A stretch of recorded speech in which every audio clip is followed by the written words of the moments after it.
నేను మీ ఆదర్శ రైతుని. మీకు అందుబాటులో ఉండే రైతుని. మీరు ఫస్ట్ టైం గనుక మన ఛానెల్ చూస్తున్నట్లయితే ఛానెల్ సబ్స్క్రైబ్ చేసుకోండి. అలాగే లైక్ అండ్ షేర్ చేయండి. ఇంకైతే ఈరోజు మనం డిస్కషన్ చేసే టాపిక్ వచ్చి టమోటాలో వాటర్ మేనేజ్మెంట్ ఈ వర్షాలు పడినప్పుడు. ఈ వర్షాలు పడినప్పుడు నీటి యాజమాన్యం టమోటాలో ఎలా చేయాలి? ఏ విధంగా చేయాలి?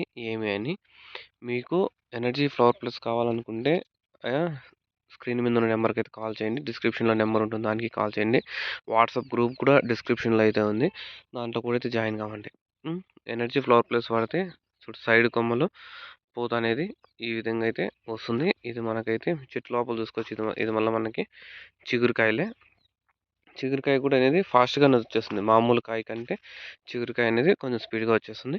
ఇంకైతే మనం డిస్కస్ చేసేది టమోటాలో ఈ వర్షాలు పడినప్పుడు, వర్షాలు పడినప్పుడు చేసుకోవాల్సిన చర్యలు ఏమంటే, మనకు వర్షం ముందుగానే తెలుస్తుంది అంటే అకస్మాత్తుగా వర్షపాతాలు ఉంటాయి. ఇప్పుడు మనకు ప్రెజెంట్ ఉండేది తుఫాన్లు అనేది ఉంటాయి. ఇలా మూసుకొని 2, 3 దినాలైనా, 4 దినాలైనా మూసుకొనే ఉంటాయి. వారము, 10 దినాలు కూడా అయితే ఇట్లా మేఘాలతోనే ఉంటుంది కాబట్టి, అలాంటప్పుడు వర్షాలు పడితే పర్వాలేదు. పడకుండా ఇట్లా మేఘాలతోనే ఉంటే మనమేమి వాటర్ ఎల్ వాటర్ ఎలాంటి పరిస్థితుల్లో ఎయాలనేది ఇప్పుడు డిస్కస్ చేద్దాం. ఫస్ట్ అయితే అకస్మాత్తుగా వర్షపాతాలు. దాన్ని మనం ఏం చేయలేం. నేనే ఏమంటే గమ్మున వర్షం వచ్చి పడిపోతే నువ్వు ఆ రోజు వానేసినా, నీళ్ళేసినా, వర్షం వచ్చి పడినా దానికైతే మనం ఏం చేయలేం. మళ్ళా కాబట్టి వర్షం అనేది ఒక పదును పడి వెళ్ళిపోతుంది. 2 పదులు పడి వెళ్ళిపోవచ్చు. కాబట్టి మళ్ళీ ఎండ కాస్తుంది కాబట్టి మళ్ళీ మరుసట మళ్ళా 2, 3 దినాలైతే వాటర్ ఏసే పనైతే ఉండదు. దాని గురించైతే నువ్వు ఏం చేసేదుండదు. నేనేం చేసేదుండదు. ఇవి తుఫాన్లున్నాయి. తుఫాన్లున్నప్పుడు నీకు అంచనా ఉంటుంది. ఎక్కువ వర్షాలు పడతాయా? తక్కువ వర్షాలు పడతాయా? ఎలా అనేది నీకు ఒక అంచనా అనేది ఉంటుంది. ఎక్కువ వర్షాలు పడితే మనం వాటర్ ఏసే పనైతే ఉండదు. మనము చెట్లకి ఎటువంటి రోగాలు రాకుండా ఆల్రెడీ నల్లమచ్చ అలాంటివి ఎక్కువ పడిపోతుంది కాబట్టి దాన్ని కాపాడుకోవాలి మనం. నల్లమచ్చలు కానీ అలాంటివి ఏంటివన్నా పడితే స్ప్రేయింగ్లు అనేది వర్షం నిలిచిపోయినంక చేసుకోవాలి. కొన్ని అయితే డ్రిప్పుల్లో మందులు అనేది ఎక్కించుకోవాలి. నీకు వర్షం సూచన అనేది ఎక్కువ ఉంటే 1 ఆర్ 2 డేస్ ముందులో ఎక్కువ వర్షాలు ఉన్నాయని సూచన వస్తే మీరు వాటర్ అనేది వేయకూడదు. వాటర్ అనేది వేస్తే మళ్ళీ ప్రాబ్లమ్ మళ్ళీ ఎక్కువ వాటర్ చెట్టు నీళ్ళు ఎక్కువ తాగేస్తే చచ్చిపోతుంది. మళ్ళీ చిగురు, గిగురు అలాంటివి ఏంటివి చెట్టుకి అనేది ఫాస్ట్‌గా రావు. 4, 5 కోతల తర్వాత చెట్లు కథ అయిపోతుంది. ఎందుకంటే నీళ్ళు ఎక్కువ తాగేసిందంటే చెట్టు చచ్చిపోతుంది. కాబట్టి నీళ్ళు అనేది ఇలా సాలలో లేకుండా అయితే చూసుకోవాలి. ఇక్కడ చూసుకోవచ్చు. ఇదంతా చిగురుకాయే. పైన కొమ్మలో కాసింది ఇది. ఇదంతా చిగురుకాయే. ఓకే. ఈ విధంగా అయితే కాయ అనేది సైజు కూడా వస్తుంది. నీకు అన్నీ పూత అనేది నిలిచిపోయింది. ఇక్కడ డ్రాప్ కాకుండా బాగా అయితే కాస్తాయి. మామూలు కాయలు కాసినట్లే ఇవి ఇంకా స్ట్రాంగ్‌గా అనేవి ఉంటాయి కాయలు.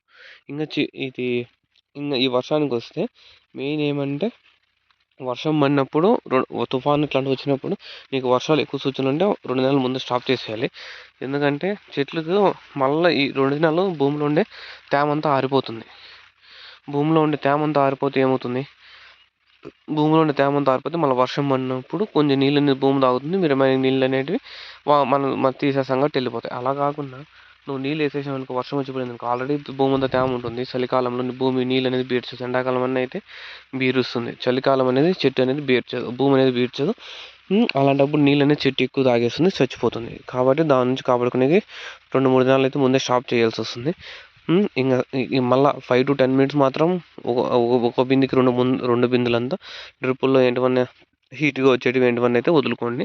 సీఓసీ, సల్ఫర్ అట్లాంటివి ఏంటివన్నా మీకు యావి తక్కువలో ఉంటే అవి వదులుకోండి. అది కాస్ట్లీ పోయాలి, కాస్ట్లీ పోండి. దానిలో నువ్వు ఏం చేయలేం, నేను ఏం చేయలేను. ఇంకా నెక్స్ట్ ఏమంటే అదే ఇంక ఎట్టి పరిస్థితుల్లోనూ సాలలో అనేది వాటర్ లేకుండా అయితే చేసేసేయాలి. వర్షాలు ఎక్కువ పడితే. మనకైతే ఎక్కువ వర్షాలు లేవు. కొంచెం ఇప్పుడు ఇంగా ఈ రోజు నుంచి తుంపర్లు అనేవి స్టార్ట్ అయినాయి. కాబట్టి ఇది పెద్దగా ఓ 10 వాన పడుతుందా? 2 పదుల వాన పడుతుందా అనేది అది ఎవరికీ తెలీదు. లైట్‌గా పొద్దున నుంచి రాగి పిండి రాలినట్లయితే రాలుతా ఉంది వాన. రాగి పిండి ఏ విధంగా ఎంత చిన్నగా ఉంటుందో అంత చిన్నగా తుంపరైతే పడింది. ఎక్కువ వర్షాలు వచ్చి చూసినయితే కనపడలేదు. ఇంకేమన్నా ఈరోజు నైట్‌కి గాని రేపు పొద్దునకి గాని వస్తే తెలీదు మనకి. కాబట్టి మోటార్లు అనేటివి ఆఫ్ చేసుకోండి. ఆ విధంగా అయితే మీరైతే ప్లాన్ చేసుకోండి.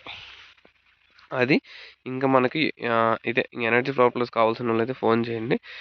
మీకేమన్నా డౌట్స్ ఉంటే మీ ఏరియా ఏదైతే ఆ చుట్టుపక్కల ఉండే ఏరియా రైతుల నెంబర్ కూడా నేను మీకు ఇస్తాను. ఆ రైతులను కనుక్కొని అయితే వాడండి. మీరు డైరెక్ట్‌గా ఫోన్ చేసి అది పని చేయలేదు, ఇది పని చేయలేదు కాకుండా మీ చుట్టుపక్కల ఉండే రైతు ఫోన్ నెంబర్ మీకు ఇస్తాను. ఒకసారి తోట చూసేసి రండి. తోట చూసిన తర్వాత అయితే మన రిజల్ట్ అనేది తెలుసుకోండి. ఆ రైతుల్ని అడగండి. ఆ రైతు మీకు ఇస్తాడు నెంబరు.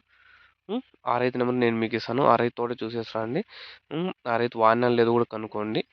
ఓకే. మన ప్రోడక్ట్ రిజల్ట్ వచ్చిందో లేదో కూడా ఆ రైతుని అడిగి కనుక్కోండి. తర్వాత అయితే వాడుకోండి. నేను ఏంటివి అనేటివి ఫోర్స్ చేయను ఎవరిని. ఎందుకంటే ఎవరికి ఇష్టం వచ్చింది వాళ్ళు వాడుకుంటారు. ఎవరికి ఇష్టం వచ్చినట్లు వాళ్ళు ఉంటారు కాబట్టి. రైతులకి మనం చెప్పేది ఉండదు. వాళ్ళకి అన్ని కంపెనీల గురించి ఏ ప్రోడక్ట్ వాడాలి, ఏ ప్రోడక్ట్ వాడకూడదని రైతులందరికీ తెలుసు ఇప్పుడు ప్రజెంట్. ఎందుకంటే అందరూ యూట్యూబ్లో వాడుతున్నారు. వాడేందో నాకు చెప్పేది, నేనేందో వాడి మాట వినేది అనుకోవచ్చు. అలా అయితే చూడండి మీరు అంటారు మామూలు అట్లాంటివన్నీ. వాళ్ళ ప్రోడక్ట్ వీళ్ళ ప్రోడక్ట్ వల్ల నాకు తెలిసి నేను వాడుకుంటాను, అలానే వాడుకోండి. దానివల్ల ఏం ప్రాబ్లం లేదు ఎవరికి. ఎందుకంటే ఎవరు ఏం చేసే ప్రసక్తి ఉండదు. ఇష్టం ఉంటే కొంతమంది తీసుకుంటారు, లేకుంటే లేదు. వాళ్ళని ఎవరిని ఫోర్స్ చేసేది అయితే ఉండదు. నేనేం చెప్తానంటే మీ చుట్టుపక్కల వాళ్ళని అడగండి. అడిగిన తర్వాత అయితే తీసుకోండి. లేకుండా అయితే తీసుకోవద్దండి. చుట్టుపక్కల రైతులను అడిగి ఒకసారి కన్ఫర్మేషన్ చేసుకొని, క్లారిఫికేషన్ తీసుకొని, కళ్ళతో చూసి కన్ఫర్మ్ చేసుకున్న తర్వాత అయితే ఆర్డర్ అయితే పెట్టుకోండి. Okay. Thank you all for notes. ఇంకేమైనా డౌట్స్ ఉంటే కామెంట్ రూపంలో తెలియజేయండి.